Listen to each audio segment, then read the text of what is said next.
Talia went to see Tate at his new apartment, which he shared with Chloe.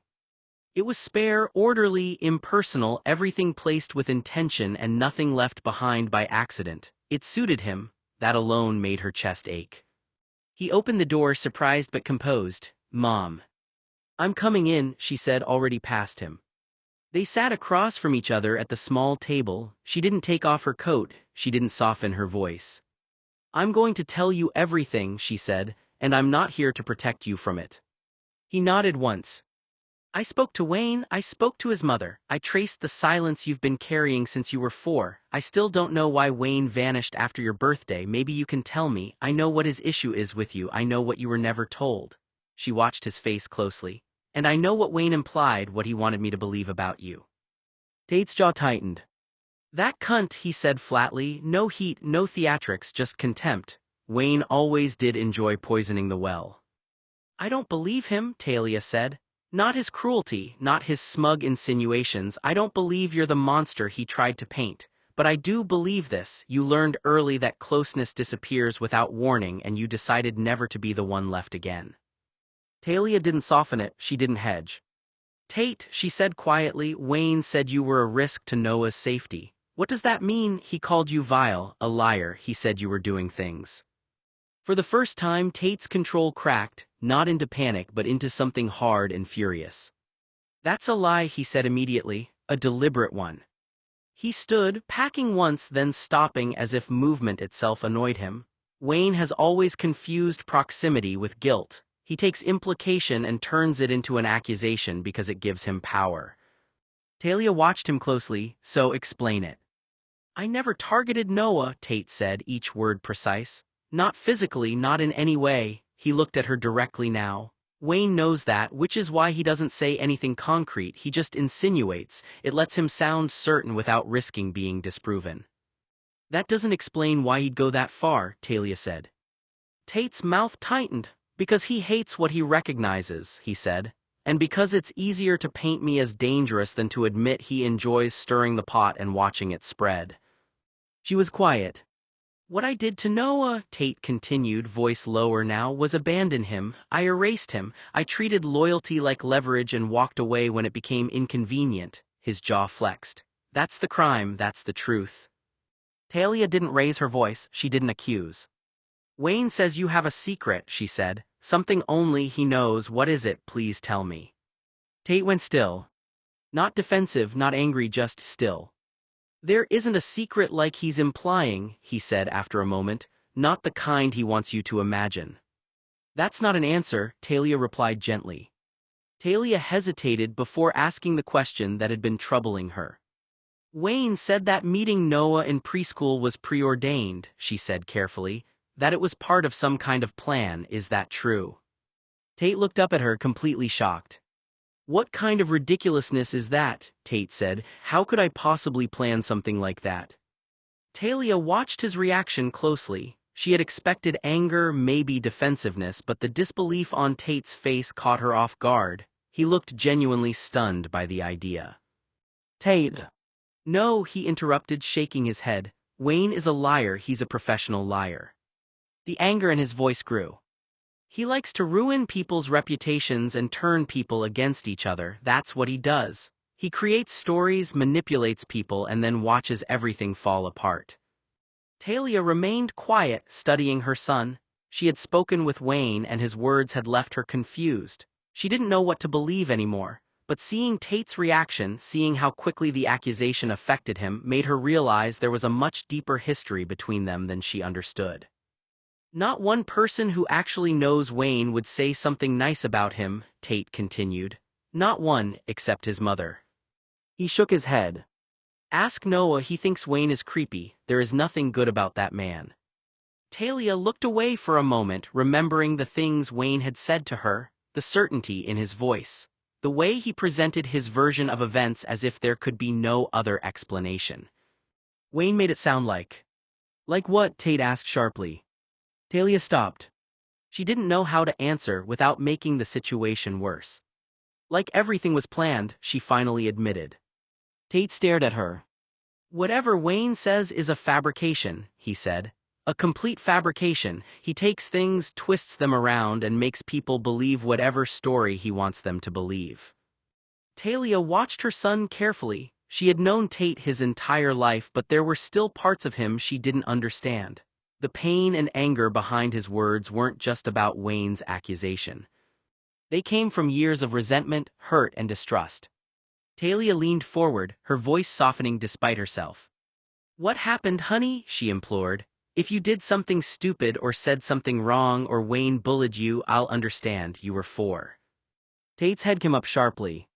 "No," he said immediately, "nothing like that, not even close." He held her gaze firm now. "I just scared Wayne, that's all. I was a child." She exhaled, but he wasn't finished. "Why were you so close to Noah for 22 years, Talia begged. "Tell me." Tate sighed, long and tired, like the answer had been sitting in his chest for decades. "I needed him," he said. "We were both lonely, so I used him." She stiffened, but he didn't stop. "I used him to feel better about myself," Tate continued, voice even, stripped of excuse. "He was constant, predictable, he didn't disappear. Being near him quieted everything in me that was always on edge." "And Noah," she asked, "what did he get?" Tate looked down at his hands. "My proximity made him safe too," he said. "People didn't question him when he was with me, they didn't push him, didn't threaten him. I knew that, I relied on that balance." Talia's heart ached. "So you needed each other," she said. "No," Tate corrected softly. "He provided me with a service I needed. I benefited from the arrangement. He believed it was mutual." Silence settled between them. There was a pause on the line. "I stayed close because he anchored me," Tate went on. "Because as long as he was there, he made me happy. I convinced myself that keeping him near, under my shadow, was the same as caring for him." Talia closed her eyes. "When it mattered," Tate said quietly, "I chose the warmth he gave me over the cost it took from him." That was all he said. And for once, it was enough to explain everything. "Tell me please," his mom begged, "just tell me." Tate smiled then, not warmly, not cruelly, but with a calm that made her chest tighten. It was the smile he wore when he'd already crossed a line internally and couldn't uncross it. Talia studied her son's face in silence. At first she thought he was simply distracted, his mind wandering somewhere far away, but the longer she looked at him, the more she realized something was wrong. His brow was tightly furrowed, his eyes darting back and forth as though he were trying to piece together a puzzle that no longer made sense. There was uncertainty in his expression, followed by growing frustration, as if a thought he had always accepted without question was suddenly unraveling before him. It was a look she had rarely seen on Tate. He wasn't just confused, he looked genuinely disoriented, as though the ground beneath his understanding of the world had begun to shift. She waited for him to speak, giving him space to find the words. Finally Tate looked up at her, his face tight with suspicion. "Why are you asking me something you already know, Mother?" he asked. "You know everything I know." Talia blinked, caught completely off guard. She slowly shook her head. "Honey, I don't know what you're talking about." For a moment Tate simply stared at her, then confusion gave way to anger. "Yes, you fucking do," he snapped. "You know everything I know, don't you?" The instant the words left his mouth, something changed in his face. The anger drained away, replaced by pure disbelief. It was as though the floor had opened up beneath him, swallowing every certainty he had ever had. His eyes widened and he looked at his mother as if he were seeing her, and perhaps himself, for the very first time. Tate looked utterly shocked. The anger vanished from his face, replaced by horror as something seemed to click into place. His eyes widened. And he stared at his mother as though he were seeing her through an entirely different lens. You really don't know," Tate said, his voice barely above a whisper. Talia slowly shook her head, her own confusion deepening. "What do I know?" she asked gently. "Tate, I don't know anything. If I knew, I wouldn't have called Wayne's mother." Tate just stared at her, his mind racing. His mouth opened as though he were about to explain, but the words caught in his throat. "Then why?" he began before stopping himself. A realization swept across his face. "Of course," he murmured, "it makes so much sense." He lowered his head for a moment, the pieces finally beginning to fit together. Everything he had taken for granted, everything he had believed was normal, suddenly seemed impossible. The certainty he had carried his entire life dissolved in an instant, replaced by a truth so unexpected that it left him reeling. "What did you think I knew?" Talia asked softly. Tate didn't answer. Instead, he stood frozen, his gaze fixed on nothing as though he were looking back across years of memories. One after another, moments replayed in his mind, each taking on an entirely different meaning. His jaw tightened and anger flickered across his face, not directed at Talia but at something far beyond her. Before Talia could ask another question, Tate stepped forward and wrapped his arms around her. She froze in surprise. Her son had never been affectionate with her, not like this. Their relationship had always been distant and she had never understood why. She had spent years wondering what invisible wall stood between them, why he always seemed to keep her at arm's length no matter how much she loved him. Now, for the first time in his life, Tate held her without hesitation, and Talia could only stand there, returning the embrace, utterly bewildered by what had changed. Tate held his mother so tightly that she could barely breathe. His arms trembled around her as though he were trying to make up for years of distance in a single embrace. Talia was completely at a loss. Nothing about the last few minutes made sense. One moment, her son had been accusing her of knowing things she couldn't possibly know. The next, he was holding her like he was afraid to let go. She gently rested a hand on his back, unsure of what else to do. After a long moment, Tate loosened his embrace. Before stepping away, he leaned in and softly kissed Talia's cheek. The gesture caught her completely by surprise. Tate had never done that before. He drew back, dragged a hand over his face, and covered his eyes for a moment, visibly wrestling with whatever realization had just shattered his understanding of the world. He took a slow, steadying breath. "There's somewhere I need to be," Tate said quietly. He turned toward the door, but before he could take another step, Talia called after him. "Tate." He stopped. "I still don't understand what's happening," she said. "Please, answer a few more questions before you go." Tate stood with his back to her, his hand resting on the doorknob, knowing that whatever he said next would change everything. Without warning, Tate doubled over and vomited onto the floor. Talia reacted instantly. Whatever confusion or fear she had been feeling disappeared as her maternal instincts took over. She hurried to his side, placing a steady hand on his back while the other supported his shoulder, holding him upright until he finished. "Tate," she said softly, her voice filled with concern.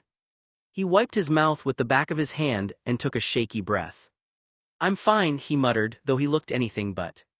Talia didn't believe him for a second, but she let him catch his breath. Once he had steadied himself, she looked into his eyes and quietly asked him another question. Tate closed his eyes for a moment before answering. Tate stood silently for several moments, his chest rising and falling as he tried to regain control of himself. The room felt different now, heavier somehow, as though an invisible curtain had been pulled back and neither of them could pretend things were the same as they had been an hour ago.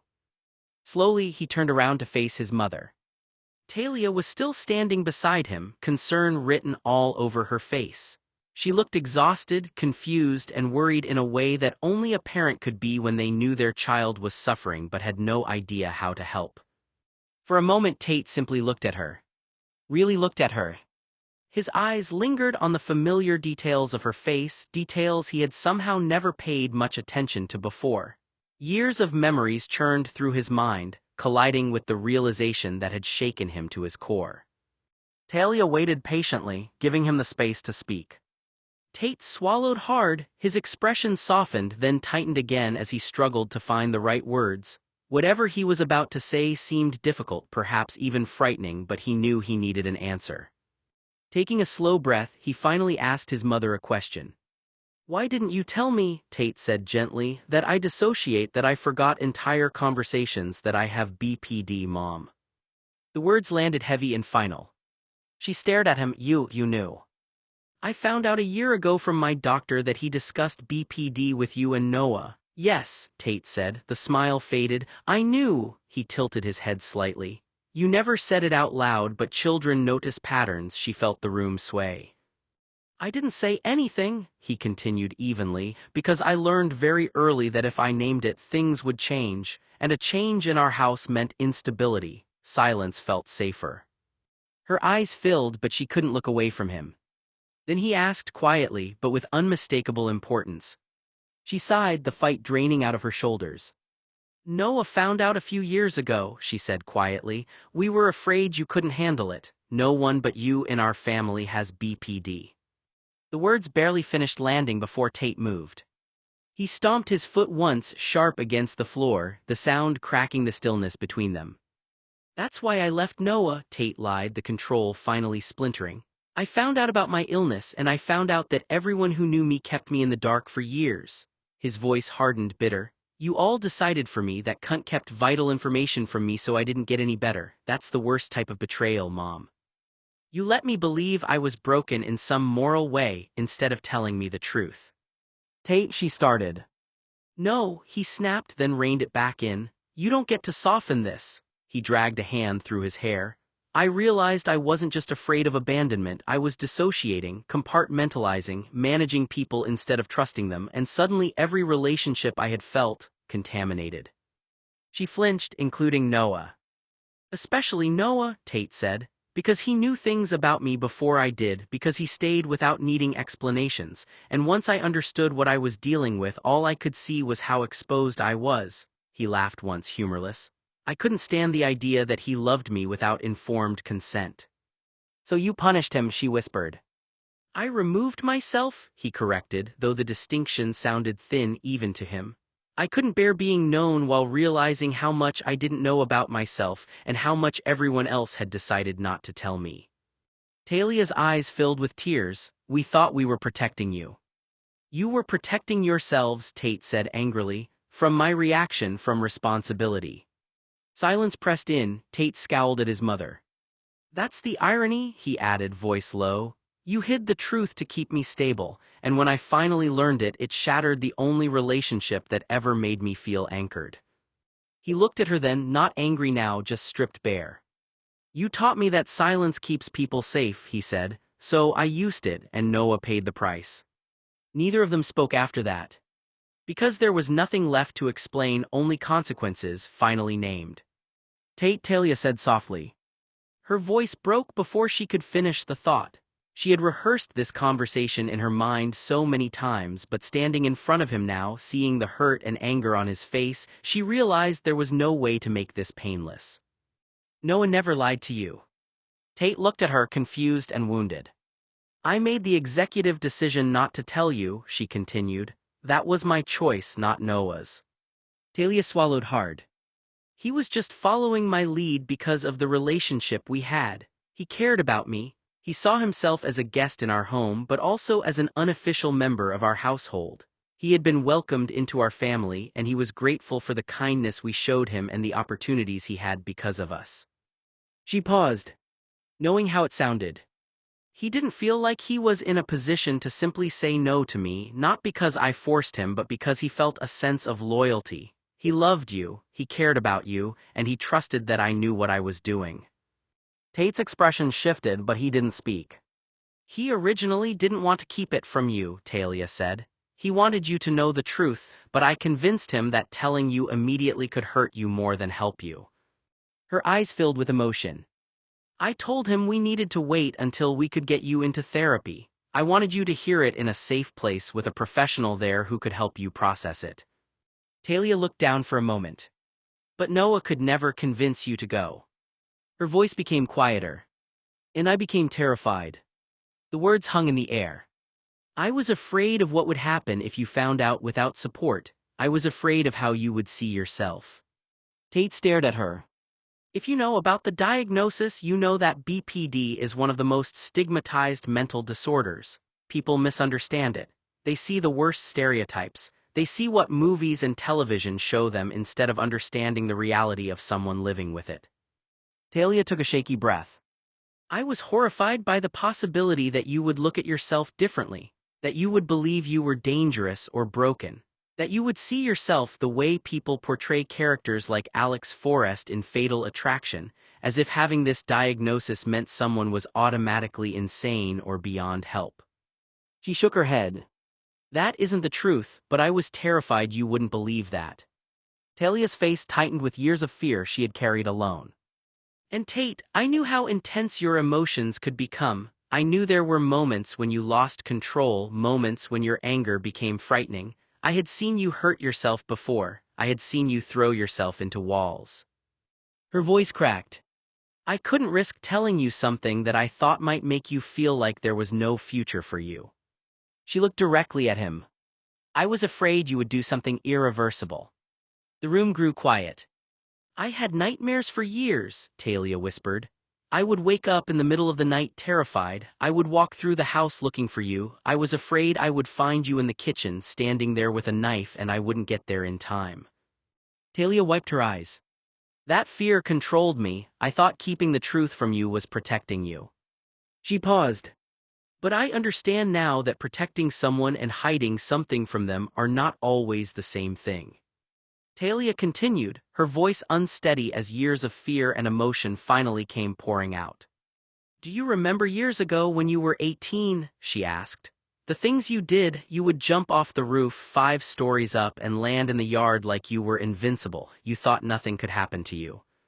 She shook her head, tears forming in her eyes. You fell out of a hotel window because of choices you made. You hurt yourself. You injured yourself. There were moments when you scared me so badly I didn't know if I was going to get another chance to tell you I loved you. Tate looked away but Talia kept going. I was terrified that one night I would get a phone call saying you were at the morgue, that this time you wouldn't land in the grass, that this time you would hit concrete. Her voice broke. You're my only son, Tate, biologically I mean. She took a breath. Noah is incredibly important to me, he always has been. But please never tell Noah I said this because I would never want him to think he means less, but there is something different about having a child who came from your own body. Talia placed a hand over her heart. Your father and I struggled so much to have children. It wasn't easy. Your father had fertility issues and my doctors told me my body made pregnancy extremely difficult. We were given less than a 2% chance of ever conceiving. She looked at Tate. When I became pregnant with you, we were terrified every day. We worried we would lose you. The first 2 trimesters felt like we were holding our breath, waiting for something to go wrong. Her voice softened. That's why I barely left the house while I was pregnant. I was afraid that if something happened to you, I wouldn't survive it emotionally. Talia looked down. Maybe that's part of why I became so attached to Noah, because I saw what he brought into your life. He could calm you, he could make you happy. Whether it was friendship or something deeper, it didn't matter to me. What mattered was that you had someone who could reach you when nobody else could. She swallowed. I thought if Noah could keep you grounded, maybe you would stop taking so many risks. Maybe you would slow down, maybe you would think before you acted, maybe you would live longer. Talia looked directly at him.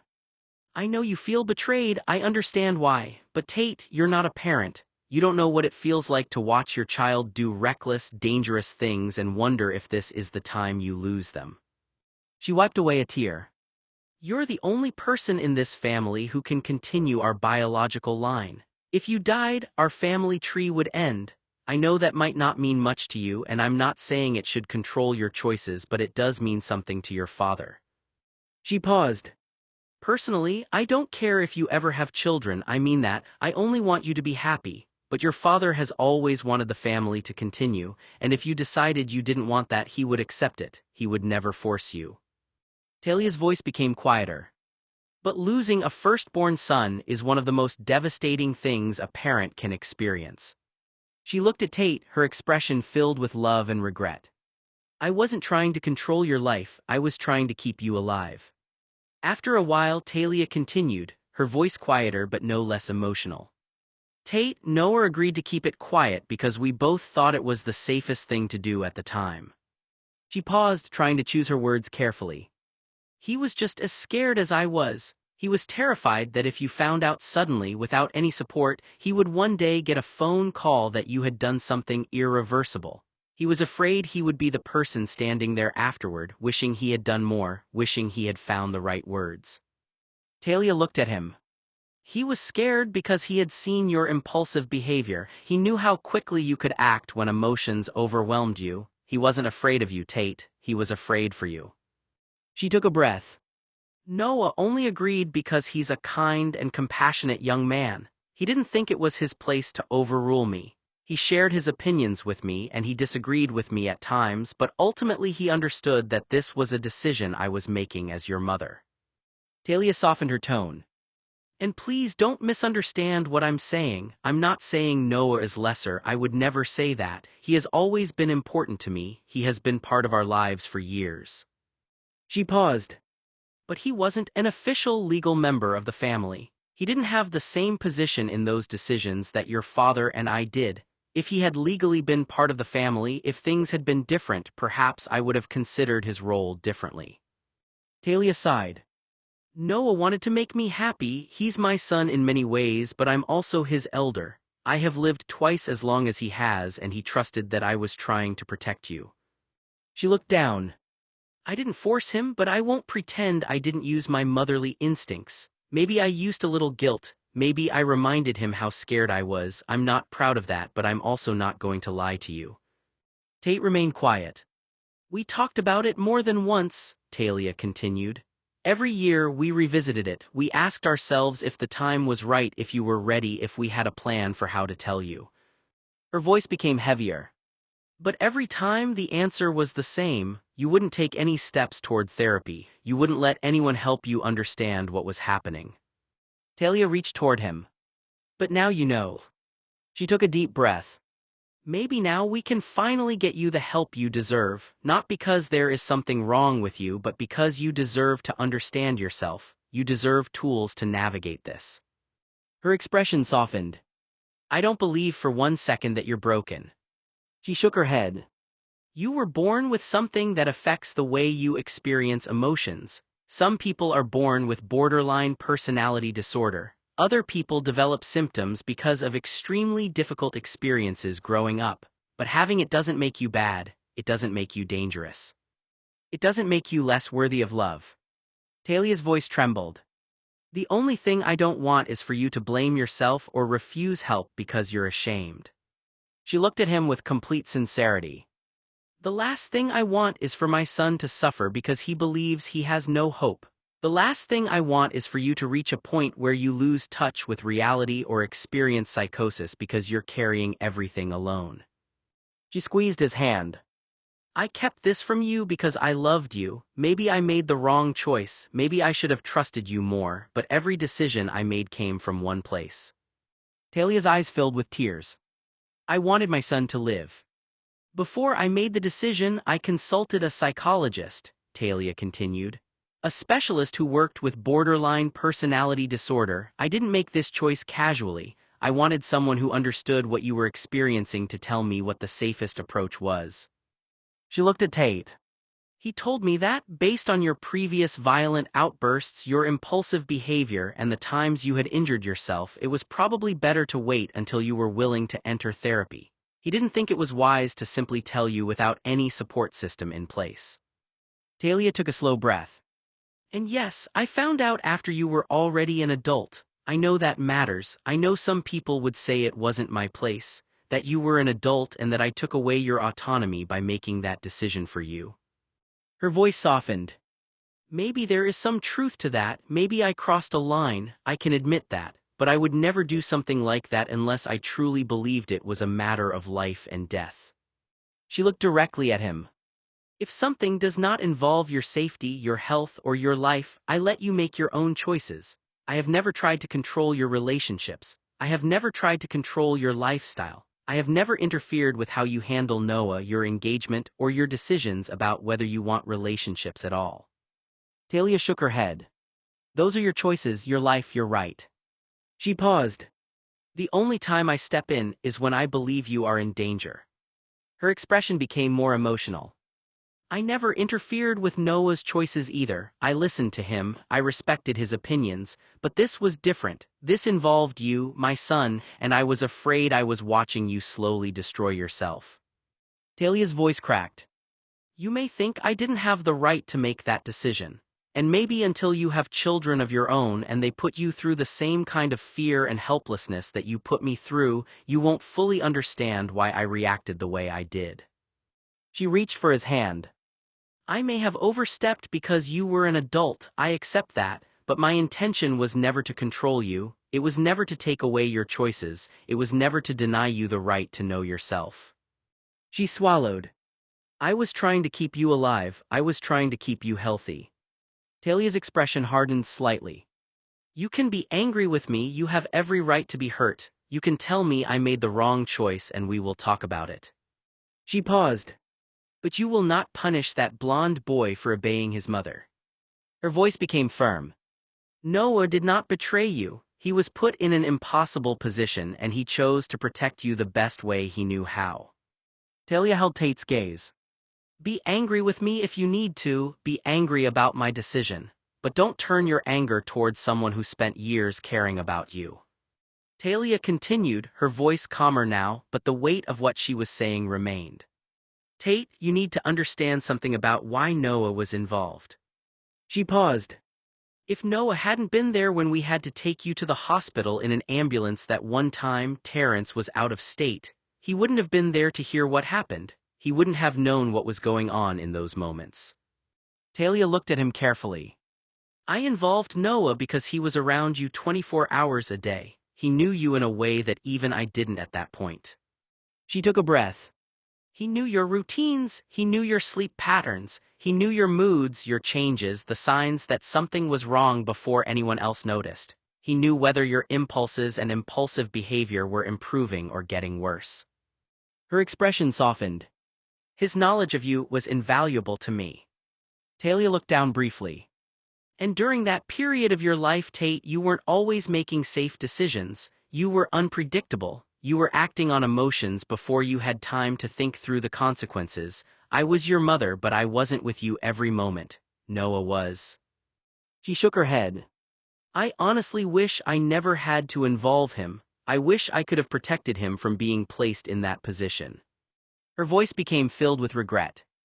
I never wanted to put him between you and me. I never wanted him to feel like he had to choose sides. I wasn't trying to turn him against you or make him part of some secret. Talia looked back at Tate. I needed information from someone who knew you during those moments when I couldn't see what was happening. She sighed. I'm sorry if you feel betrayed, I really am. I understand why it hurts. But if I had to go back and make that decision again, knowing everything I knew at the time, I would make the same choice. Talia's voice became firmer. Because my priority was keeping you alive. She let the silence sit for a moment. But you will not punish Noah for it. Tate looked away. I respect your choices, I respect your autonomy. You are an adult and your life belongs to you. Talia's expression changed, becoming protective. But I am still your mother, and I will not stay silent when I see you hurt someone I love. She shook her head. You can be angry with me, you can tell me I was wrong, you can tell me you need time to forgive me. Her voice softened. But Noah was trying to help, he was trying to protect you, and I will always speak up when someone hurts a person who has spent years caring about my son. Tate went very still while Talia went on. You used to bat on anything within reach, she continued quietly. You shot bottles with a gun when you were angry and held a gun to your head while pulling the trigger. We were afraid you'd turn violent. Any added stress, any crack in the structure holding you together and you'd spiral. That did it. Tate looked at her like he was seeing her for the first time. You could have protected me, he said, then louder, rower, but you didn't. His voice rose, shaking his whole body. I was fucking terrified, I was fucking alone, he yelled, not performative, not controlled, just exposed. Mom, he said, the word breaking in half, betrayal ringing through it. I loved him, how could you ask him to say nothing? We had no secrets. His chest heaved. You turned the one person I trusted completely into someone who had to keep something from me. Talia reached for him, but he stepped back. You thought you were preventing violence, he went on, voice hoarse. What you actually did was teach me that the truth is too dangerous for me to have, that everyone else gets to decide what I can handle. He laughed once, sharp and hollow. So I learned to disappear first, to control the exit, to leave before someone else could pull the ground out from under me again. She was crying now, we were trying to keep you safe. You kept me ignorant, Tate shot back, and you turned love into a liability, his hands clenched at his sides. Noah paid for your fear, for my fear, for all of it. The room fell silent except for his breathing. I wasn't violent because I knew the truth, he said finally, quieter now. I was violent because no one trusted me with it. You and Noah stole my bodily autonomy, which I will never forgive you for. He looked at her, no armor left. You didn't protect me, he said. You taught me I was something that needed to be managed. And there was nothing Talia could say to undo that. You fucking could have protected me, Tate raged, kicking the table leg, the words tearing out of him now, uncontained. You could have prevented everything. His voice cracked as he shouted it, raw and furious. If you knew there was nothing to protect people like me since forever, then what the hell were you doing? Talia flinched. Tate raged. I thought for years you would just let things slide because you were comfortable with the life you had. That's why you acted like everything was okay. Now I find out you had no idea what was really happening. I had to navigate being rich by myself. I was alone. Talia stood frozen, every word cutting deeper than she expected. She opened her mouth to respond, but nothing came out. She had spent years believing she was protecting her son, believing that giving him freedom and trusting him was the right thing to do. She never imagined that what she saw as trust, Tate experienced as abandonment. I spent 20 years angry at you, Tate continued. I thought you were a worthless mother. I thought you didn't care enough to notice. I thought you were too comfortable in your own life to see that I was struggling. Talia's eyes filled with tears. The realization that her son had carried that anger for 2 decades broke something inside her. She wanted to tell him that she loved him, that she would have done anything if she had known, but she also knew that his pain was real. She couldn't erase the years he spent feeling alone. Tate, she whispered, her voice barely audible. But Tate stopped talking. The anger that had fueled him disappeared, leaving only exhaustion. He looked away, unable to face the hurt on his mother's face.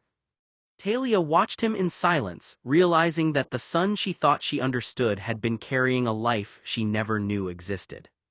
I hated you before I even learned how to feed myself, Tate said, his voice filled with years of anger and hurt. How could I not? Rich women do nothing all day, that's what I believed. You had everything handed to you, and I thought you were just living in that comfort while I was struggling. Talia watched as Tate's expression shifted, the anger on his face giving way to something much deeper. And then when I found out you suppressed my BPD diagnosis, it confirmed everything I already believed, Tate continued. It didn't matter what information you had, I thought you would always use it to protect the life you lived, the comfort you had, the image you wanted to maintain, and the silence. That silence was deafening. Talia flinched at his words. They landed harder than any accusation he had ever made. Tate, she said softly, struggling to understand how he could have carried so much pain for so long. How could you think that? She shook her head, tears beginning to form. You were around me for 18 years. I thought you knew me. I thought you saw that I wasn't just sitting around enjoying some privileged life. I thought you understood that the things you saw, shopping, appearances, the lifestyle, were just things that came with the world we were in. Her voice trembled. I never realized you saw those things as something meaningless or as proof that I didn't care. I never understood that you thought I was using that life to avoid reality, to hide from what was happening right in front of me. Talia looked at her son, devastated by the distance between what she believed she was doing and what Tate had experienced. He tried to explain. You weren't trying to protect your comfort, Mom, Tate said quietly. At least that's what I thought. I thought you were protecting yourself. I thought you were just living your life, staying busy, keeping everything at a distance so you wouldn't have to face what was happening. He looked away, his anger mixing with confusion. I thought all of it was a way to deflect from your conscience. Like if you kept moving, kept focusing on the life around you, you wouldn't have to acknowledge what was happening right in front of you. Talia felt the weight of his words settle over her. She realized Tate wasn't just accusing her of ignoring him, he was explaining the story he had built in his mind to make sense of years of feeling alone. I never knew you saw me that way, she whispered. Tate's expression softened slightly, but the hurt remained. That's the point, Mom, you didn't know, and I spent years believing the reason you knew was because you didn't want to say anything. He dragged in a breath that shuddered through his whole frame. Tate shook his head, taking a moment before speaking. When he finally did, his voice was quieter, more controlled, as if he was carefully choosing every word. I thought you went shopping, Mom, not because you wanted to buy things, but because you didn't want to face the issues I was still dealing with. Talia looked at him, stunned by the honesty behind the accusation. I built this whole idea of you in my head, Tate continued. I thought you were a terrible person. I thought you had no conscience, no scruples, no humanity, no basic empathy. The words hurt her, but Tate didn't say them with the same anger as before. He said them like he was admitting something he had carried for years. Because if you knew what was happening and chose not to do anything, then there was only one explanation in my mind. You would have had to be a monster. Talia's expression changed as she listened. But you weren't, Tate said. You didn't know, and that changes everything. For the first time, the anger between them seemed to make room for something else. Grief over the years they had both spent believing a version of the truth that wasn't complete. Talia lowered her eyes, absorbing the pain behind his words. She realized Tate had not hated her because he didn't love her. He had hated the mother he believed had abandoned him. And now they were both facing the reality that neither of them had fully understood what the other was carrying. Tate's eyes turned black and his personality was unlike anything she's seen before. I could have handled it, he said, voice breaking out right now. God, I've handled everything else. His chest rose and fell hard. I handled abandonment. I handled being left without explanation. I handled learning to be alone inside my own head. I handled carrying everyone else's expectations without ever knowing why I felt the way I did. I lived knowing I was unfit to live and was a stain on everything good and decent in this world. I wish you had never brought me into this world. He stopped moving, just stood there. His face collapsed into devastation, stripped of rage, stripped of armor. You took away my chance to understand myself, he said hoarsely. You took away my right to choose how to live with it. His voice dropped to a near whisper. I could have learned, I could have got help sooner. If I knew why Noah kept the diagnosis a secret, I wouldn't have moved out of our home, I wouldn't be married. I could have told Noah the truth instead of disappearing from him like a coward. Betrayal between friends isn't something I come back from. I didn't need to be protected, Tate said. I needed to be trusted. He looked at her then, truly looked at her, and the betrayal in his face was quiet, total. I've survived everything you were afraid of, he said. What I couldn't survive was finding out the people who loved me decided I wasn't strong enough to know myself. The surrounding area held the wreckage of that truth, heavy and irreversible. You don't love Noah, Talia said quietly. The volume of her voice didn't rise, but the words landed harder than anything she'd shouted before. You used him, you took half of his life with no intention, none of ever loving him back. Tate flinched as she'd struck him. That's not, he started then stopped. His mouth opened again, closed. For once there was no careful phrasing ready. You let him believe, she went on, steadier now, that what you shared was mutual, that the devotion went both ways, and all the while you were taking his loyalty, his patience, his years, because it made you feel safe. I did love him, Tate said hoarsely. He was my companion. No, Talia replied, not angry, certain. You loved what he gave you, you loved how he steadied you, how he stayed, how he made the world quieter, but love isn't just need, it isn't just proximity, and it isn't keeping someone close while you reserve the right to disappear.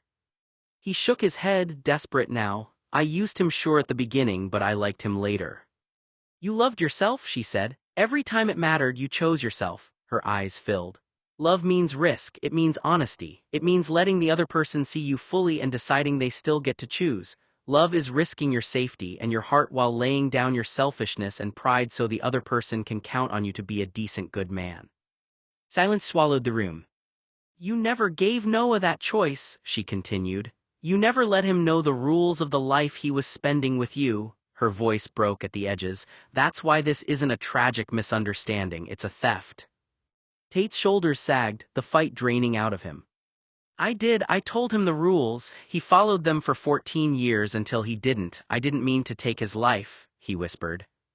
But you did, Talia said. 22 years he can't get back. For years he believed in something you were never willing to stand by and man up for him. You could have grown a pair of balls and told him you could never love him and wish him well in person.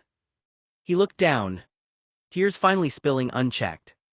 And the worst part, she added softly, is that he loved you anyway, not because you were safe, not because you were useful, but because he saw you and stayed. She wiped her face with the back of her hand. That's love, Talia said. And it deserved so much better than what you gave it. Do you know how hard it was for Noah, Talia said, her voice low and shaking, to watch you act like everything was fine afterwards during one of your violent incidents? Tate looked up, confused for a split second. After you cried with him on top of you, she continued, each word deliberate, or after you smashed everything in your home, walls, furniture, anything that happened to be there. His face drained of color. You'd wake up the next day, she said, swallowing, calm, polite, controlled. You'd talk about work, the weather, dinner plans like nothing had happened. She leaned forward, and Noah would be standing there, still shaking inside, wondering if he imagined it. Tate opened his mouth, closed it. You gaslit him, Talia said, not yelling, nomming. You're a spineless coward. You erased his reality by pretending yours had reset. You made him doubt his own memory because you couldn't tolerate sitting with what you'd done. I didn't mean to, he started. I know, she interrupted softly. You dissociated, you compartmentalized, but intent doesn't undo the damage. Her eyes filled. He held you while you broke apart, and then you punished him by acting like it never happened. Tate's hands trembled in his lap.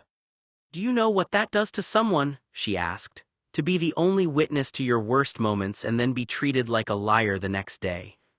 He shook his head slowly. He stopped bringing it up, Talia said, not because it stopped hurting, but because he learned it didn't exist unless you acknowledged it. Silence pressed in, thick and suffocating. You didn't just take his years, she said quietly. You took his certainty, his trust in his own perception. Tate stared at the floor, breath shallow. That's why he's done, Talia finished.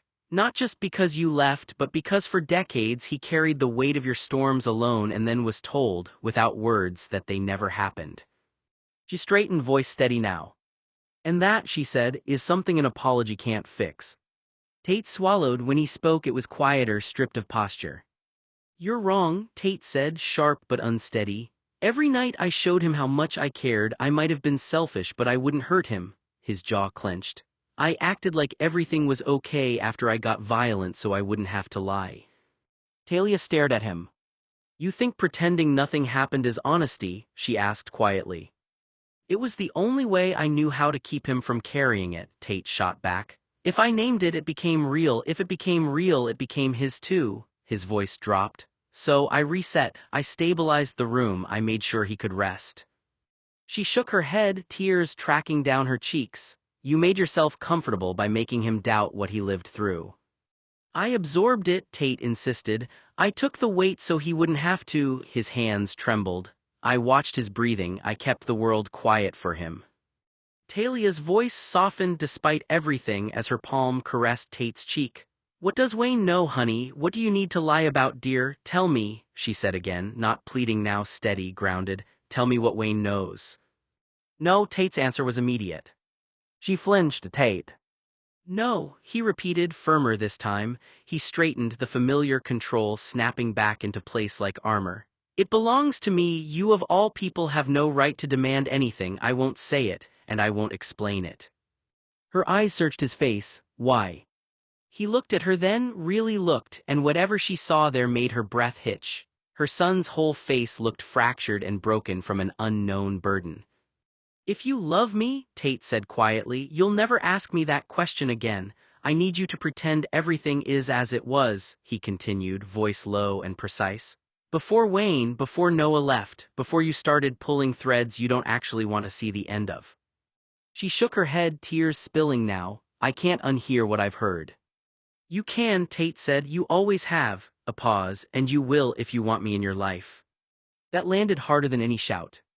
And by God, he added, the restraint finally cracking into something dangerous, you will not tell Noah, not now, not ever. Tate. If he knows, Tate said, covering his mouth in horror, cutting her off, it destroys the last thing I didn't ruin outright. His jaw tightened. I won't survive that. Silence swallowed the room. You're asking me to lie, she whispered. No, he said, I'm asking you to do what you've always done, protect him from the truth. She covered her mouth, shaking. Please, Tate said, softer now, almost childlike beneath the steel. Just this once, let it stay buried, let me keep one thing intact. Talia realized then what he was really saying. That whatever Wayne knew, whatever Tate refused to name, wasn't just shameful or frightening. It was something Tate believed would make him unlovable if spoken aloud. She nodded slowly, devastated. "I won't ask," she said, "and I won't tell Noah." Relief crossed his face, not peace, not healing. Relief the way a storm recedes but leaves wreckage behind. "Thank you," Tate said. But as she looked at her son, standing rigid, guarded, terrified beneath the command, Talia understood the cost of the promise she'd just made. Some truths don't disappear when they're buried. They wait. "Why can't you tell me?" Talia asked, her voice raw now, stripped of authority and patience alike. Tate's face collapsed into something hollow. "Because I've already lost everything," he said quietly, "and I won't ruin him." Her stomach dropped. "I haven't worked for decades," he went on, staring at the floor as if it might swallow him. "I made sure of that. I kept myself visible, remarkable, legendary, so he'd never suspect me, so no one would." She felt cold all over. "If he ever finds out," Tate said, his voice shaking for the first time in a way that wasn't rage. He dragged a hand down his face. "I won't survive more of it. I should have killed myself when I committed this felony as an adult." "Tate," she whispered. "Let it lie, Mother," he begged, not commanded, begged. "Please, Mom, whatever this is, it ends with us forgetting and living our lives." She stared at her son, horror and grief twisting together. "You're asking me to carry this," she said, blind. "I'm asking you to trust that I'm finally doing one thing right," Tate replied. Silence stretched, heavy and suffocating. Talia realized then what terrified her most wasn't what he was hiding, but how calmly, how deliberately he had structured his life around making sure no one would ever see it. She nodded, tears slipping down her face. "I'll let it lie," she said, broken, "but this is the last time I protect you from yourself." Tate didn't answer. He just closed his eyes, like a man holding a door shut with his whole body, praying whatever was on the other side never learns how thin the wood really is. "I loved him enough," Tate said again, but now the words were coming apart at the seams, "to never let him see the real me, never." Talia felt a chill crawl up her spine. "Let him think I'm crazy," Tate continued, faster now as if outrunning his own thoughts. "Delusional, an asshole, let him believe I'm cruel, unstable, irredeemable, anything is better than the truth." His jaw clenched so hard it looked painful, because the truth is unthinkable, unspeakable. He closed his eyes. Talia stared at her son, her heart hammering. Every instinct in her screamed that something was profoundly wrong, not just hidden but buried. She felt sick with it, the certainty in his denial, the devotion twisted into self-erasure. The way he spoke was like a man standing between a fire and someone he loved, refusing to move even as he burned. "Why did you lie to Noah all these years?" she thought, horrified. She realized with dawning dread that she didn't actually know. Whatever Tate couldn't tell Noah was big enough. Tate wouldn't ever risk his relationship with Noah, to be honest. "Tate," she whispered, unsure whether she was afraid for Noah or of what Noah believed wrongly about her son.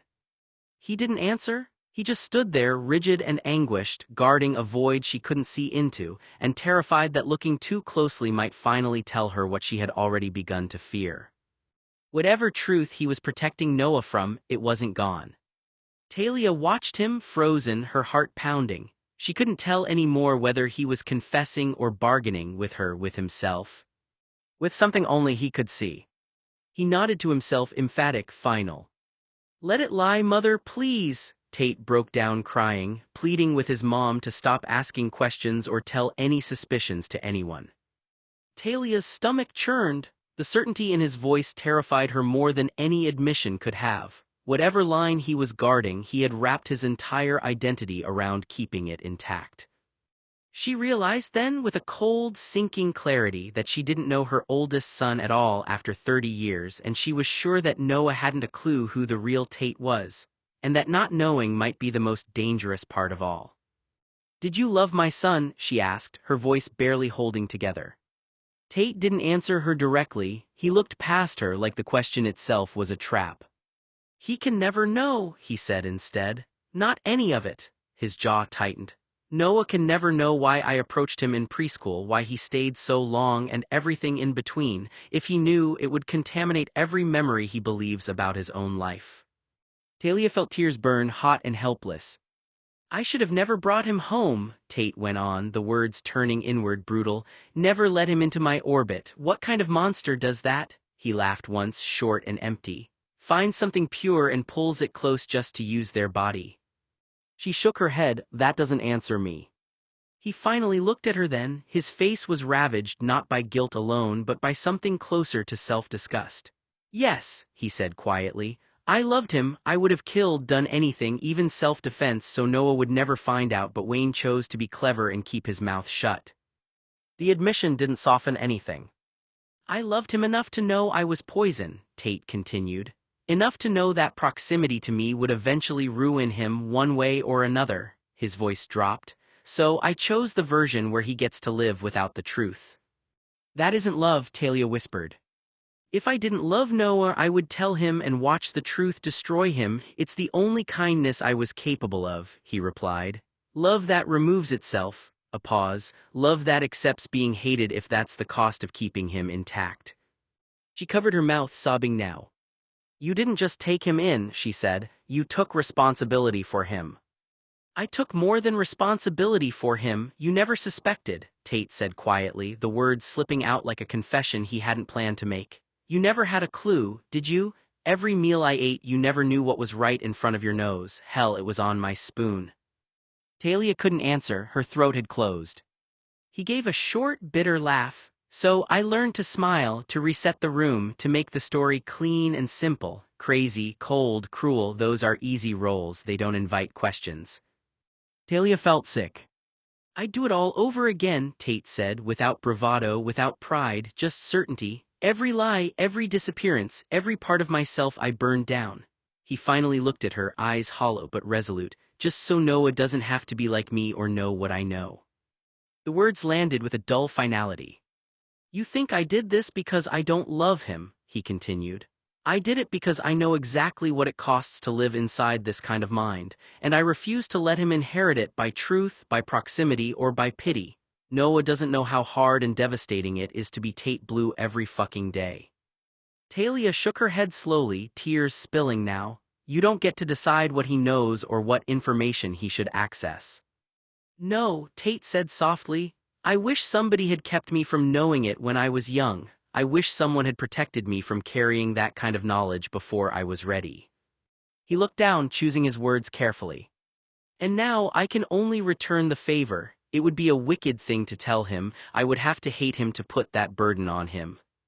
Talia watched him, realizing this wasn't about secrecy anymore. It was about the pain Tate had carried for years. It would destroy his entire life, Tate continued.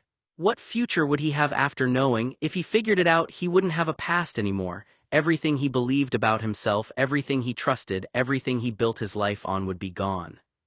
His voice cracked slightly. He would have nothing. Tate shook his head. You'd be better off never knowing than having your entire world ripped away from you. If the people who loved me had really understood what that knowledge would do to me, they would have protected me from it for my entire life. Talia felt the weight of his words.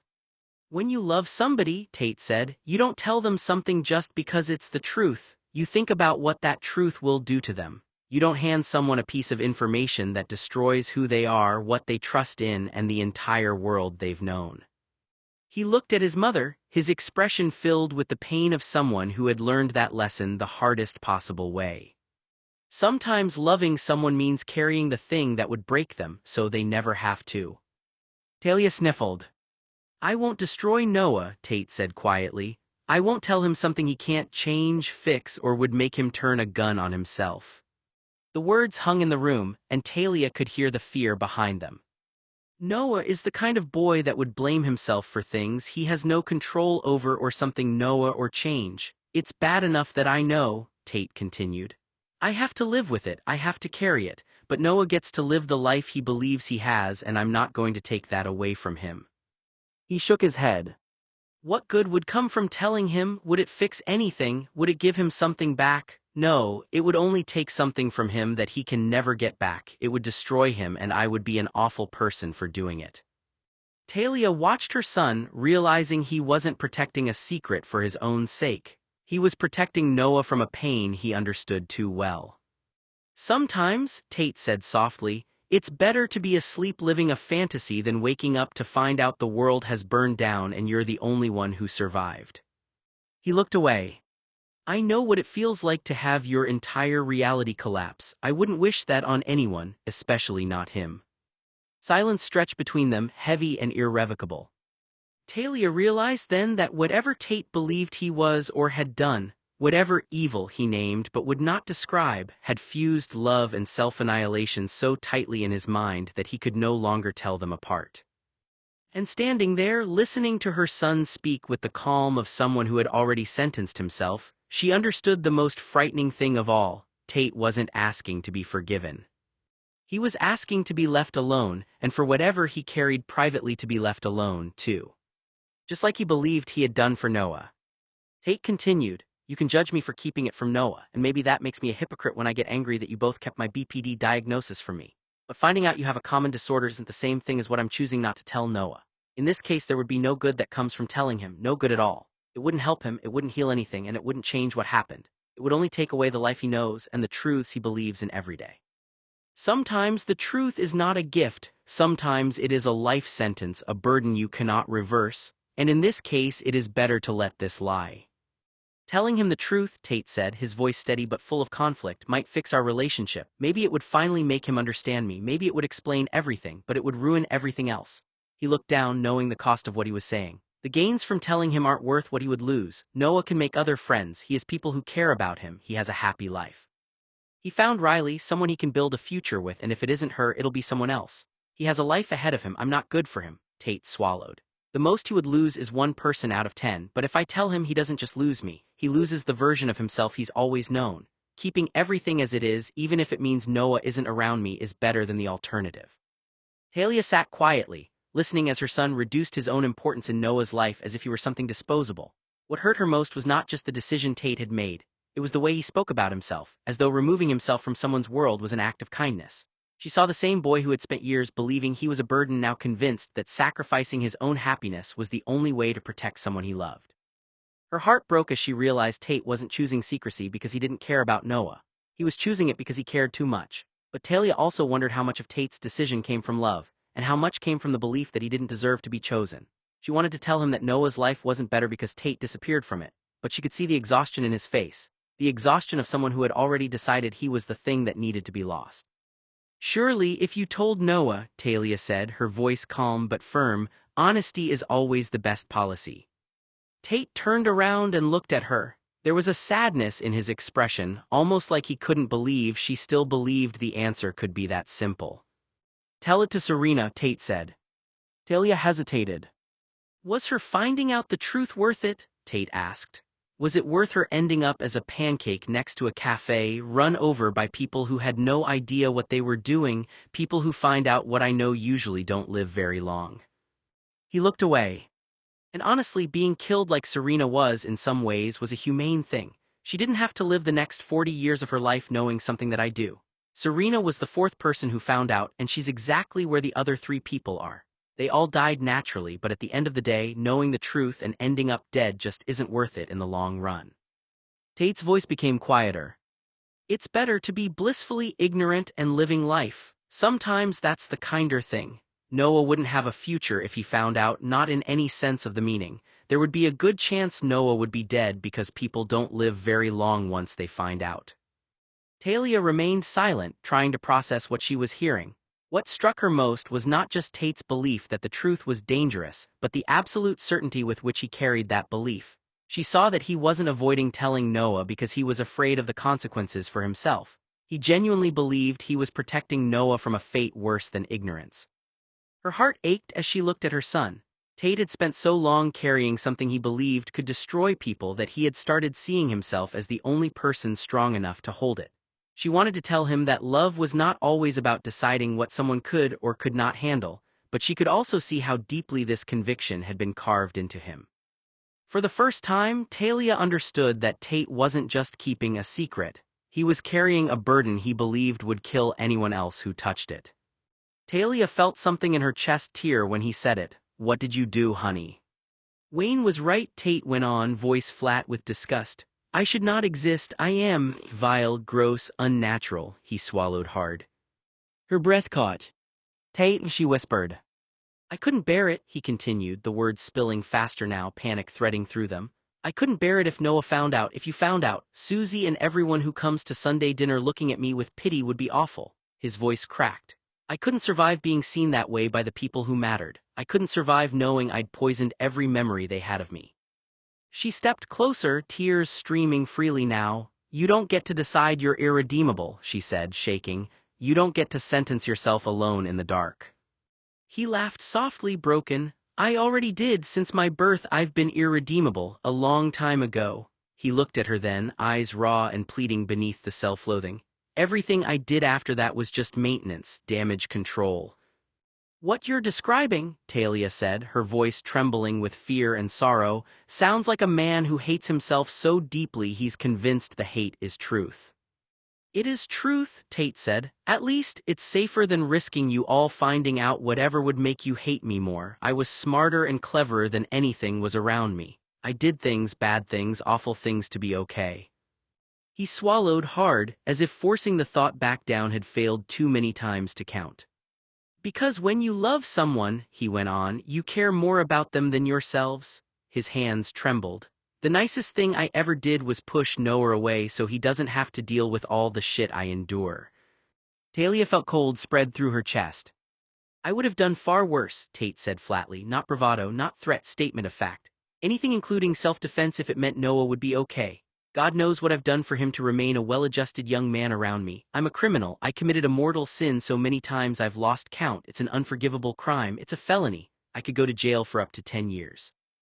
I can't even tell a priest to ask for absolution. It's so bad. I've done worse so many times so Noah never finds out in this life.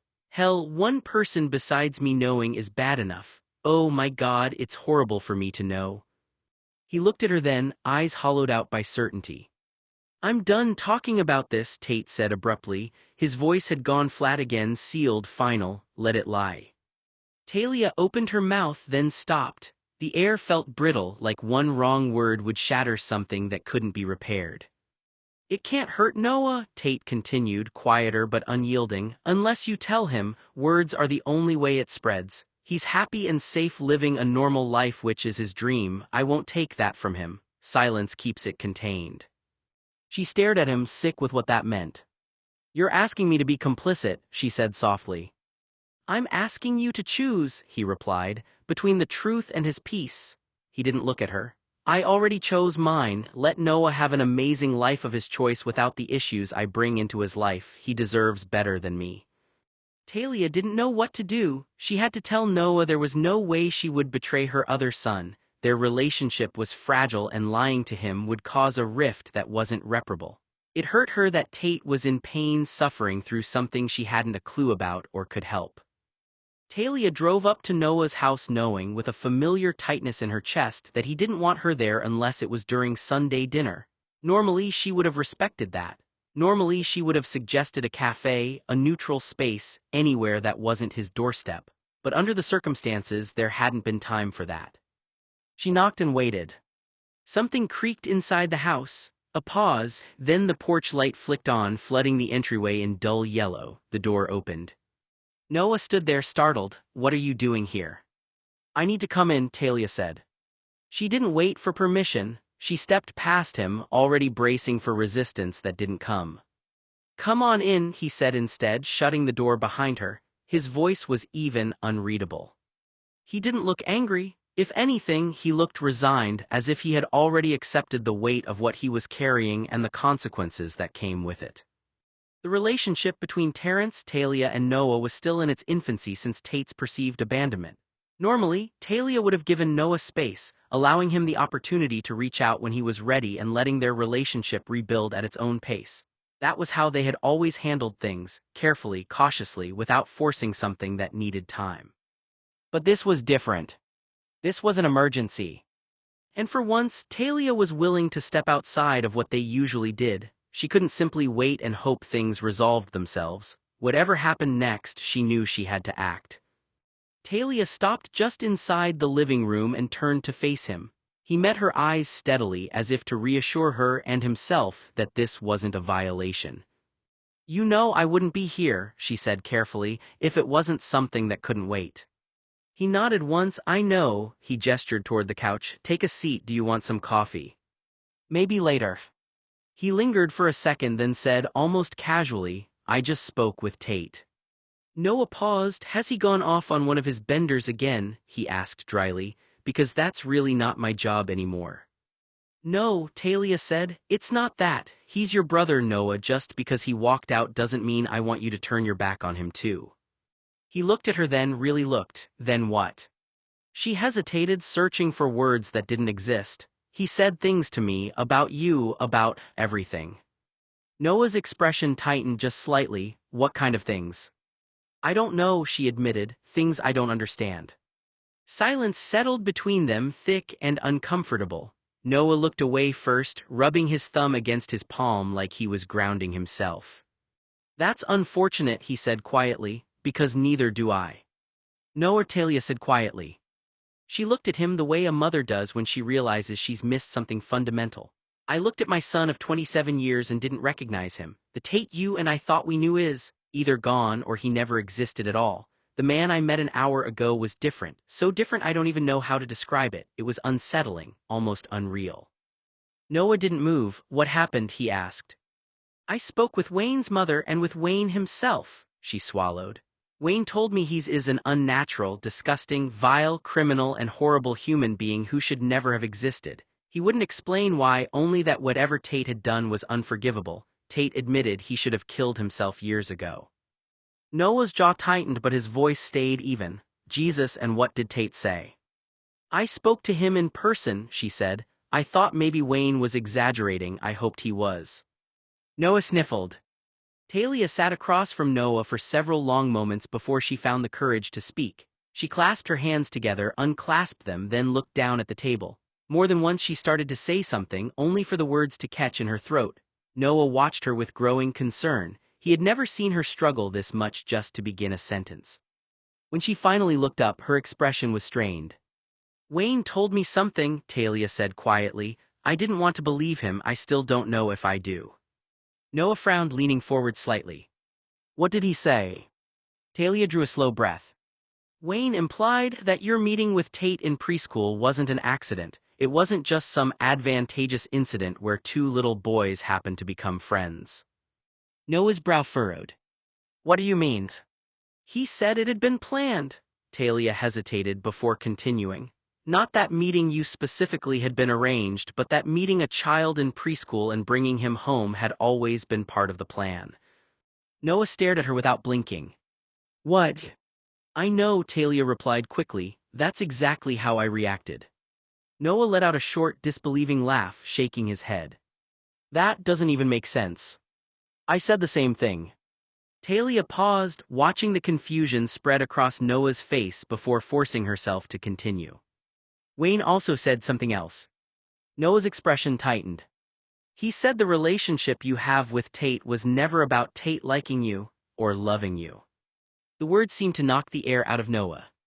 What? He said it wasn't Tate's idea.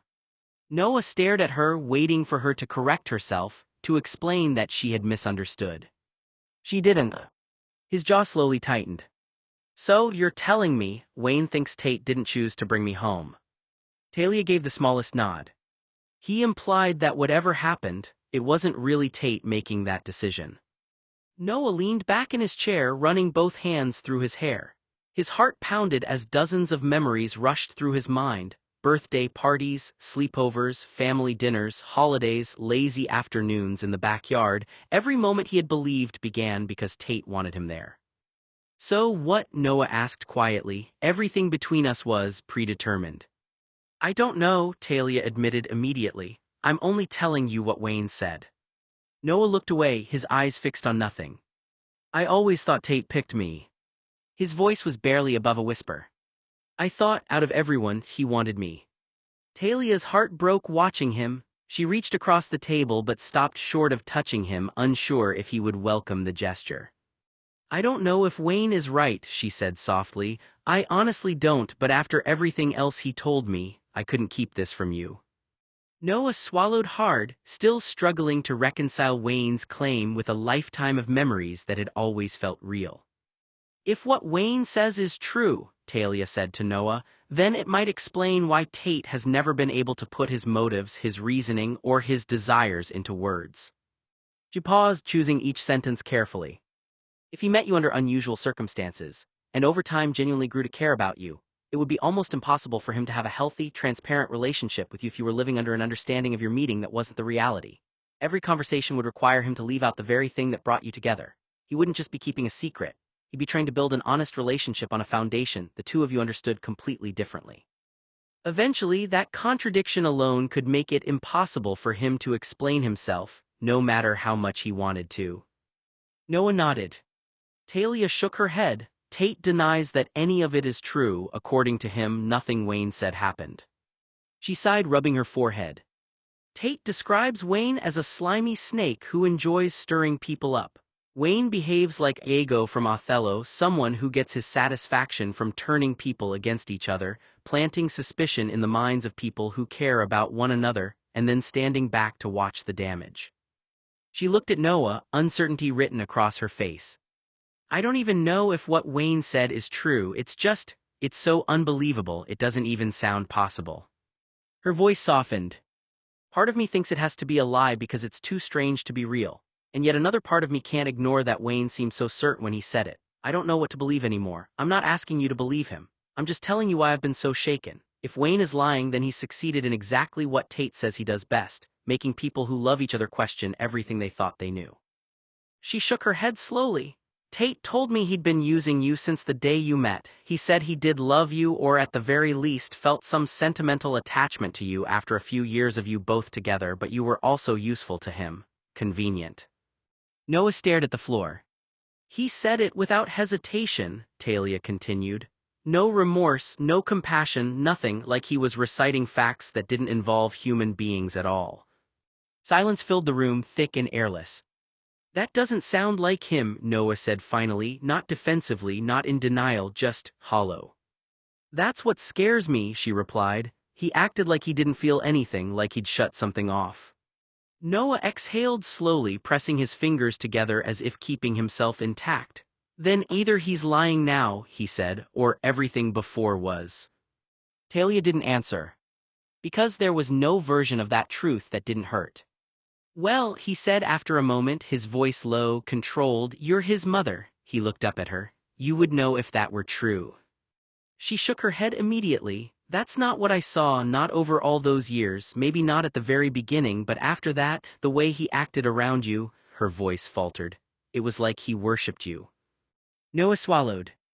If Tate used you, she went on, struggling now, then how did he do that? And why? How do you use someone and then treat them like they are your whole world? How do you build your entire emotional world around a person you're exploiting? She looked at him, eyes searching. It doesn't make any sense. Noah stared past her at nothing. No, he said softly, it doesn't.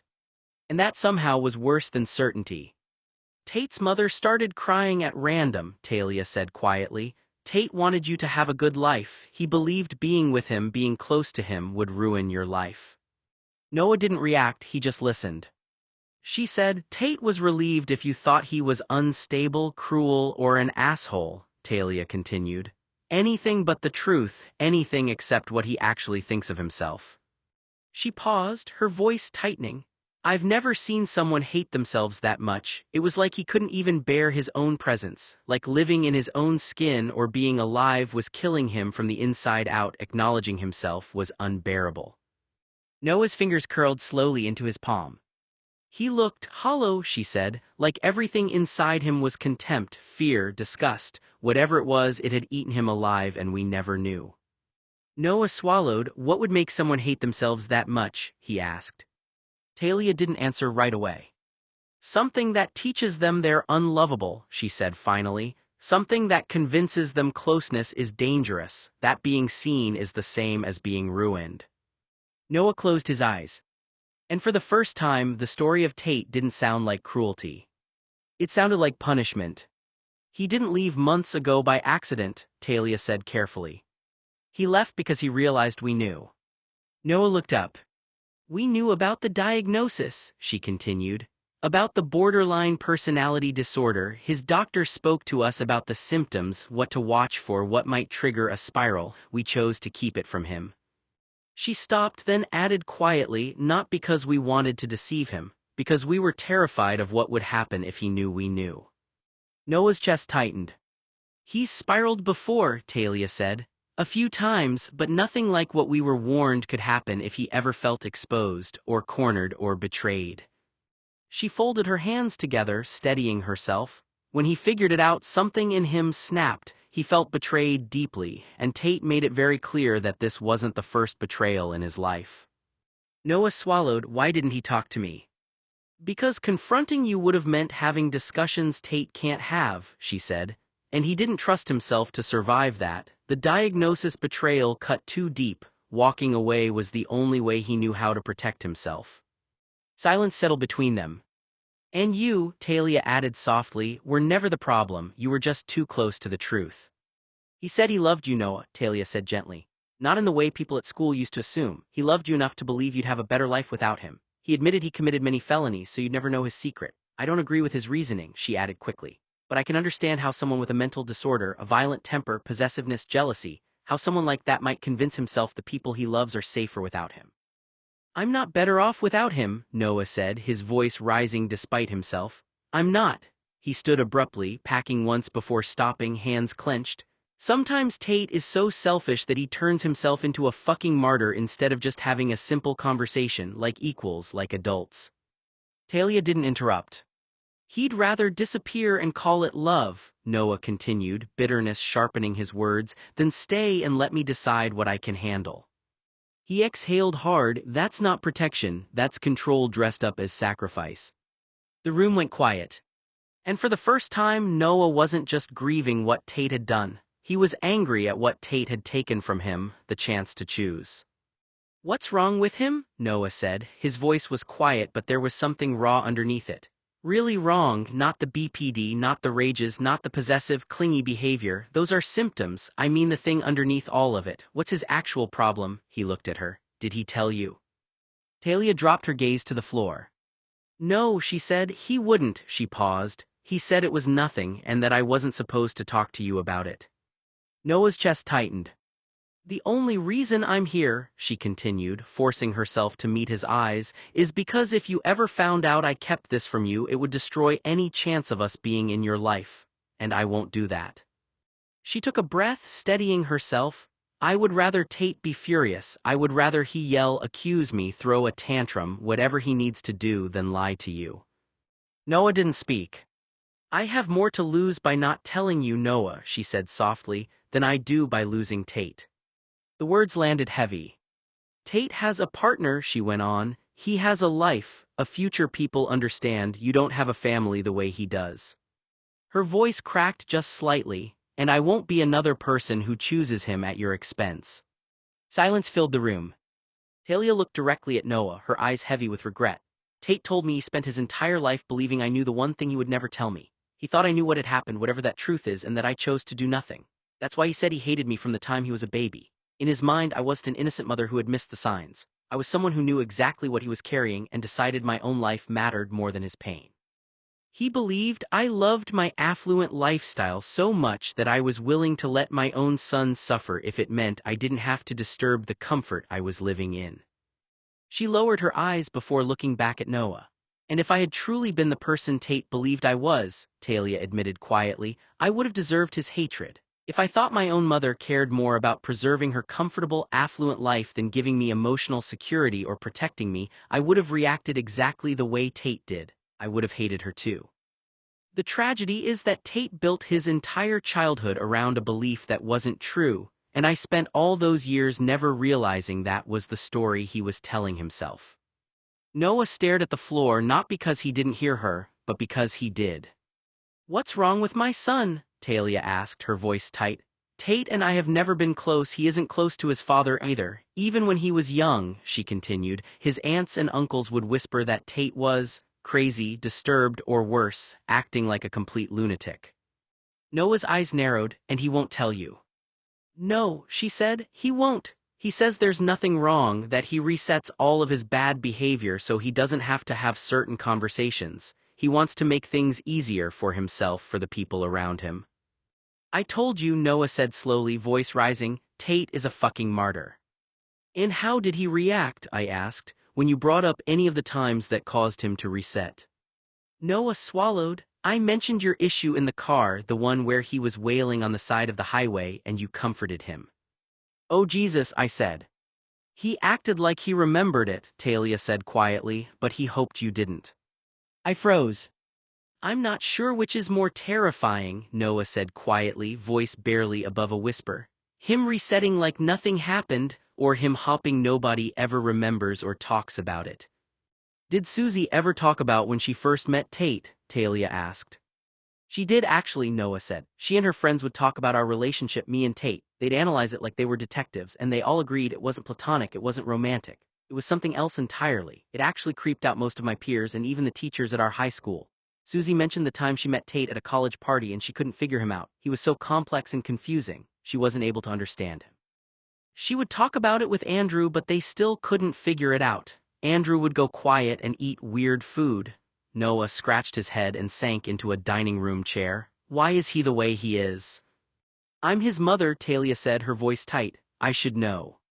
Trust me, Noah said, leaning back. If you could get anything out of Tate, you'd need to be a mind reader. He won't go to counseling, he won't see a doctor, and he doesn't want to talk about it, Talia said, exhaling.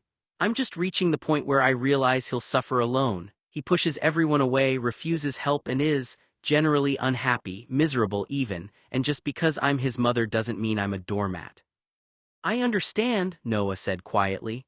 There's not much anyone can do under those circumstances. He just takes his anger out on inanimate objects, which is better than directing it at people, but it's still not healthy. I don't think Tate is capable or able to have conversations about his secrets and private life, so the guy breaks things instead.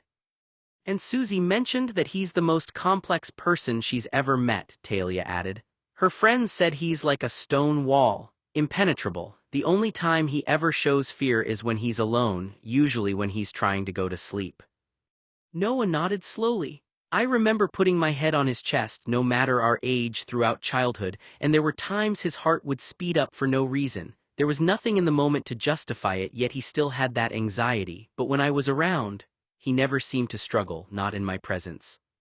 Why did Tate always want me to sleep beside him? Noah asked quietly. Even at his age, he was terrified of the darkness. Tate suffered from paranoia each night because he was afraid of the dark. He said he used to dream about haunted houses and ghosts.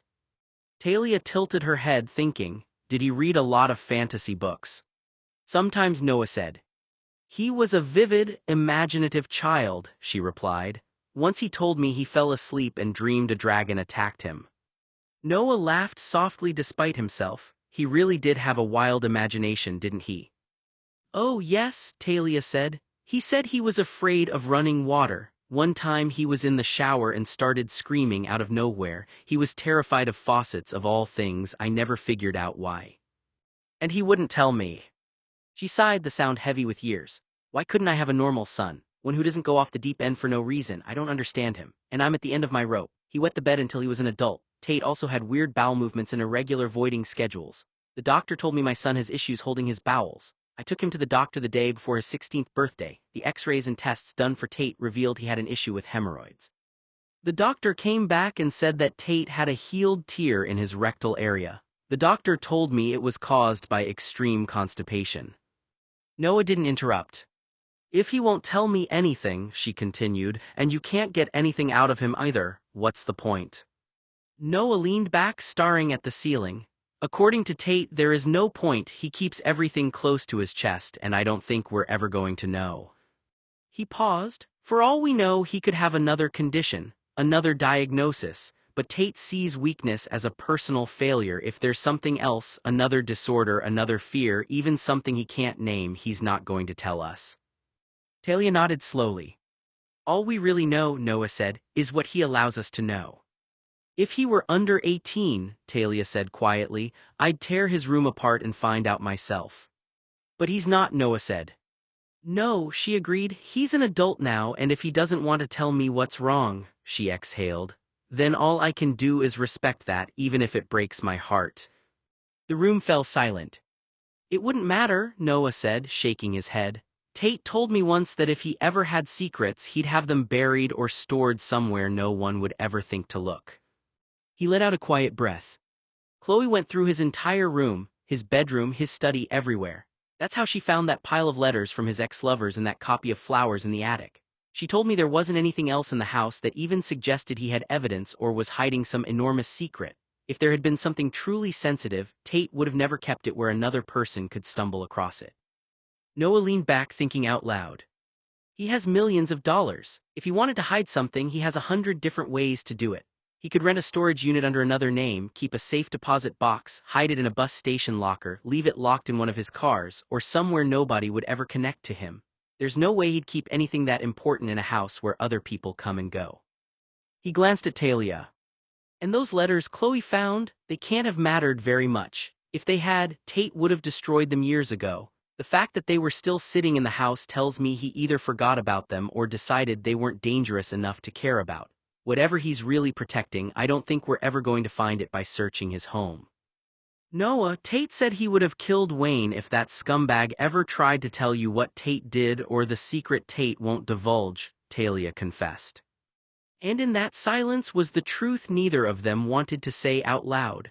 Some people survive by locking their monsters inside, and no one else ever gets the key. We stopped showering, Noah said, his voice flat. When I was 14, 1 month before my 15th birthday. Before that, he never had a fear of water, but then, suddenly he didn't want to anymore, not showering together, it was just, all of a sudden he didn't want to. Talia sighed, shaking her head. It was around 16 when he had that episode in the shower. Maybe he went swimming and almost drowned, or maybe he saw something in a movie that scared him. Maybe psycho, I don't know, but he never showered again. I didn't even know he took one until you mentioned it. Then he showered after the baseball bat incident in his room at my Rambler. That was the first time in ages. He's terrified of water, terrified. I don't even know how he washes his hair. On rare occasions he showers, but I don't know why. Talia explained to Noah. Tate has the worst eating habits I've ever seen, she continued, a humorless laugh escaping. I'm convinced he has no taste left, the stuff he sprinkles on his food. She shook her head. Do you remember how he would sprinkle acidic things on everything? Lemon juice, cinnamon, spice. He ate like a pregnant woman. And a few times I had him taste test frosting flavors for your 18th birthday cake. He couldn't tell the difference. Nothing, no change, no flavor. He can't taste anything anymore. I didn't know that, Noah said quietly. Exactly, Talia replied. He is the weirdest child, and I used to volunteer at youth shelters helping kids avoid drugs, STIs, or pregnancy, all that. I have never met a child like Tate, ever. I've even talked to child psychologists, but they were no help. She paused, voice softer now. I don't know what to tell you. Tate has so many complexities, little quirks. I can't even imagine how his girlfriend deals with him. He just goes off the deep end for no reason. Tate goes completely bonkers anytime for any reason, and there's not much we can do about it. I wish I could help him, Noah said quietly, his hands clenching in his lap. But I don't know what to do. He made it pretty clear with that note on the fridge he doesn't want me in his life anymore. When you told him that I only kept his borderline diagnosis a secret because you basically begged me to, does he know I didn't betray him? Yes, I told him, Talia said softly. I don't know if he will get over it, but he thinks you're better off not in his life. And in a way, I kind of agree with him, but not really. I don't know how Tate functions. I don't know how he dresses himself. And you saw him in high school and middle school, absolute bonkers. She shook her head. The things he would do, shouting obscene things out of windows, cursing like a sailor at teachers and authority figures, smashing things in his room, defying anyone who tried to control him, and his sexual behavior, he was extremely promiscuous. I stopped counting at over 2,000 sex partners in his teens and early 20s. No, Noah said stunned. 2,000, are you serious? Yes, Talia said flatly. I only started counting once he turned 18. Tate used women like Q-tips. He never fucked girls more than once and never slept with them after he was done. It was like he was trying to distract himself from life or something, so he used sex like it was medicine. He never brought anyone home. I wouldn't have known his lifestyle if several terrified mothers hadn't called, wondering if their daughters were pregnant. I thought he was only with a few girls, Noah said. Emily, and I forget the others' names. Madison mentioned before we graduated from high school that Tate had been with a few porn stars and some celebrities, but I figured it was fewer than 50 people. He shook his head in disbelief. I had no idea he'd been with what feels like a stadium of people. Noah looked down for a moment before continuing. I don't judge Tate, he said. As long as everything was consensual and legal, he can be with however many people he wants. That's his business, not mine. He paused. I just don't think it would look good now that he's a CEO. If that part of his past ever became public, people wouldn't care about context. They'd turn it into headlines, speculation, and gossip. Fair or not, it could create quite a scandal, and the board, investors, and the media would have a field day with it. Talia nodded slowly. She understood what Noah meant. It wasn't a moral judgment, it was a recognition that public figures were often judged as much by perception as reality. In today's world, she knew a private past could quickly become a public spectacle, regardless of whether anyone had done anything wrong. Tate was with everybody. He slept with everyone, impulsive, reckless, never thinking about the consequences, and he never seemed to think of consequences, except for the chaos he left behind. Tate as a teen slept with anyone over the age of 14, and when he became an adult he slept with the entire town and beyond. I found a receipt for a gas station purchase before he left for Brown. He had bought over 100 boxes of condoms, and I could not find 5 boxes in his room. He had used 95 condom boxes in a week. My son was a sex addict or worse. Noah sighed. He never seemed like that to me. He never shared a bed with any of them, Talia said firmly. Not to my knowledge. He would slip out in the middle of the afternoon, come home, never once stayed over, and his behavior wasn't limited to sex. The smashing, the yelling, the cursing, it was dangerous, reckless. And it scared people. He did reckless things while driving, taking LSD and poppers in school, and he fucked 3 female teachers while he was in high school, which is technically illegal, but he had no shame. You remember the time we brought him home from the high school prom dance? He had been caught in a closet performing oral and anal on a freshman. Tate was barely old enough to have a permit to drive, but he was going through the entire student body 5 days a week. Tate didn't do hard drugs or alcohol, which was quite surprising because when I told a doctor about it right before Tate's 18th birthday, he said it was strange. The doctor couldn't tell me anything beyond my own suspicions. I also found a receipt from a hotel for his 18th birthday. Tate had gone to a hotel, and when I called the front desk, I bribed the male receptionist to tell me everything he knew. The suspense is killing me, Noah urged.